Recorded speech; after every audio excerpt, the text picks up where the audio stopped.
আমার কলিজার টুকরা ময়মনসিংহের ভাইয়েরা, এই চিন্তাটা নামাজে যখন দাঁড়াই, এই চিন্তাটা মাথায় রাখা যাবে? যাবে?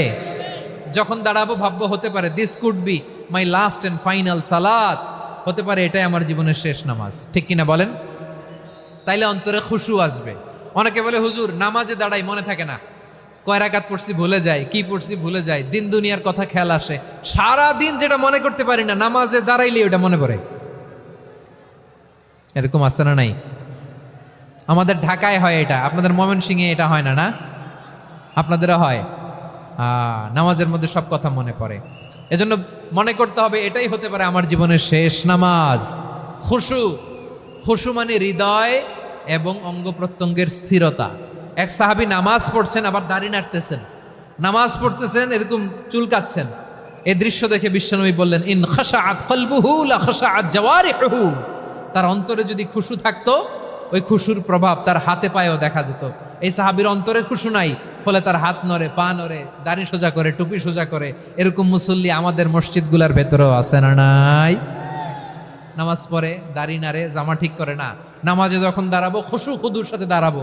কারণ আল খাশিঈনা ওয়াল খাশিআত, বিনীত বিনীত বান্দিদেরকে আল্লাহ পছন্দ করে। আবার আল্লাহ বললেন, আমার বান্দিদের মধ্যে ওলামারা আমারে বেশি ভয় পায়, তাদের হৃদয়ে খুশু বেশি। কার কথা? ইন্নামা ইয়াখশাল্লাহ মিন ইবাদিহিল উলামা। আল্লাহর বান্দাদের মধ্য থেকে আলেমরা আল্লাহরে বেশি ভয় পায়। যারা জ্ঞানী, যার হৃদয়ে কোরআন সুন্নাহর জ্ঞান আছে, তারা আল্লাহকে বেশি ভয় পায়। এজন্য আল্লাহর ভয় আমাদের হৃদয়ে থাকার দরকার আছে না নাই? যাদের হৃদয়ে আল্লাহর ভয় আছে তাদেরকে পছন্দ করে কে? যাদের হৃদয়ে আছে আল্লাহর ভয়, তারা কবু পথে ভুলে যায় না।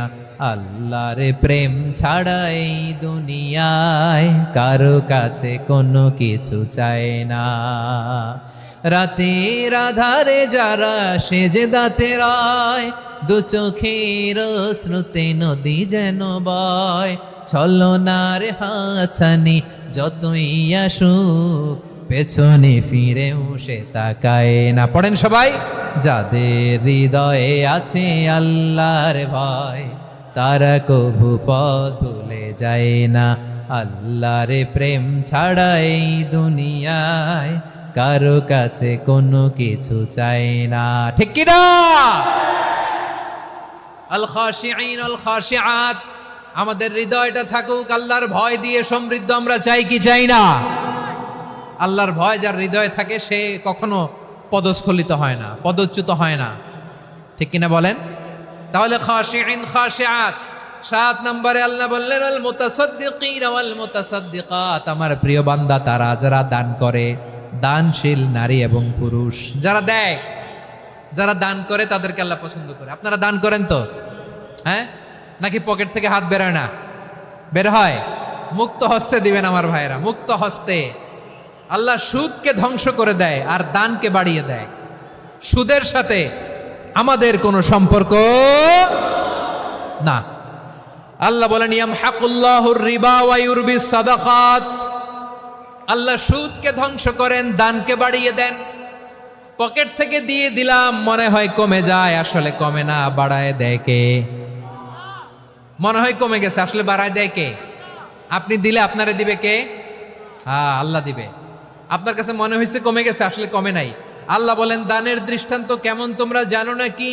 মাসালুল্লাযীনা ইউনফিকুনা আমওয়ালাহুম ফি সাবিলিল্লাহি কামাসালি হাব্বা আম্বাতাত সাবআ সানাবিলা ফি কুল্লি সুমবুলাতিন মিআতু হাব্বা ওয়াল্লাহু ইউদাঈফু লিমান ইয়াশাউ ওয়াল্লাহু ওয়াসিউন আলিম। আল্লাহ বলেন, সম্পদের মায়া ছেড়ে তুমি যে মসজিদের দান বক্সে দান করো, তুমি যে মাহফিলের এই অনুষ্ঠানে দান করো, তুমি যে গরিবের হাতে টাকা তুলে দাও, তোমার এই দানের দৃষ্টান্তটা হলো একটা চারা বীজের মতো। যেই চারা বীজ মাটিতে রোপণ করে দিলে 60টা শীষ গজায়, প্রতি শীষে হয় শত শস্য দানা। আল্লাহ যারে চায় তেমনি বাড়িয়ে দেয়, তিনি যাকে মন চায় তাকে প্রাচুর্যতা দেয়। সুবহানাল্লাহ, ওয়াসিউন আলিম। আপনি যে দান করেন এটার দৃষ্টান্ত চারা বীজের মতো, রোপণ করে দিলে এক বীজ থেকে 60টা শীষ গজায়। আমার ভাইয়েরা, বীজ রোপণ করলে শীষ বলেন না ময়মনসিংহ, এটারে কি বলে? শীষ। 7টা শীষ, প্রতি শীষে থাকে 100 শস্য দানা, 100 করে শস্য দানা, 700টা। তাহলে দিলে বাড়ায় দেয় কে? আল্লাহ বলে, এই বনি আদম আনফিক উনফিক আলাই, তুমি দাও আমি তোমারে দেব। এখন আপনি না দিলে আল্লাহ আপনারে দিবে? এবার বুঝে থাকলে বলেন তো, আল্লাহর কাছ থেকে পাওয়ার প্রথম শর্ত কি? আমাকে দিতে হবে, ঠিক কিনা? বেলাল রাদিয়াল্লাহু তাআলা আনহু, মদিনার সবচেয়ে গরীব সাহাবী, বিশ্বনবী বলেন আনফিক বেলাল, ও বিলাল তুমিও দাও। আপনারা কি জানেন বেলাল রাদিয়াল্লাহু তাআলা আনহুর সম্পদ কত ছিল? বেলাল রাদিয়াল্লাহু তাআলা আনহুর মূল সম্পদের পরিমাণ ছিল মাত্র একটা লুঙ্গি। একটা কি? এক লুঙ্গি যার মালিকানায় আছে, তারে বিশ্বনবী বলতেন দাও আমি বাড়ায় দিব, দাও বাড়ায় দিব। আরশের অধিপতির কোনো কমতি নাই। আল্লাহ বলেন, তোমাদের গোটা পৃথিবীর সব মানুষের যার যেটা লাগে সবও যদি দিয়ে দেয়, আমি আল্লাহর ধন ভাণ্ডারের 1 ইঞ্চিও কমবে না। চিল্লায় পড়েন আল্লাহু আকবার। এজন্য আল্লাহ বললেন, মুতাসাদ্দিকিনা ওয়াল মুতাসাদ্দিকাত, দানশীলদেরকে আমি ভালোবাসি। 7টা চলে গেল। 8 নম্বরে আল্লাহ বললেন, ওয়াস-সাইমিনা ওয়াস-সাইমাত, রোজাদারদেরকে ভালোবাসি। আজকে রোজা রাখছেন? হ্যাঁ রাখছেন না? মাশাআল্লাহ মাশাআল্লাহ। সিয়াম পালন করবেন, সিয়ামের সওয়াব আল্লাহ নিজ হাতে দেবেন। সেই স্টপ স্টপ, সামনে আসবেন না, স্টপ, পেছনে পেছনে পেছনে।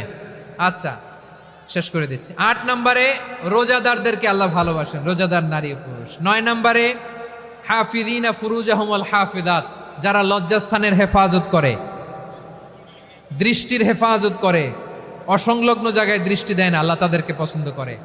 সব শেষে ওয়াযাকিরিনাল্লাহ কাসীরা ওয়াযাকিরাত, যারা সময় পেলেই আল্লাহর জিকির করে।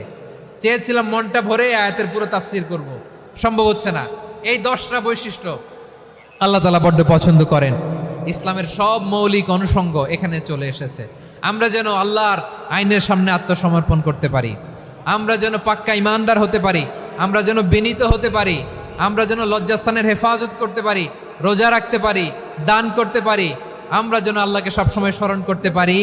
আল্লাহ আমাদের তৌফিক দান করুক। সবাই পড়ি আমিন।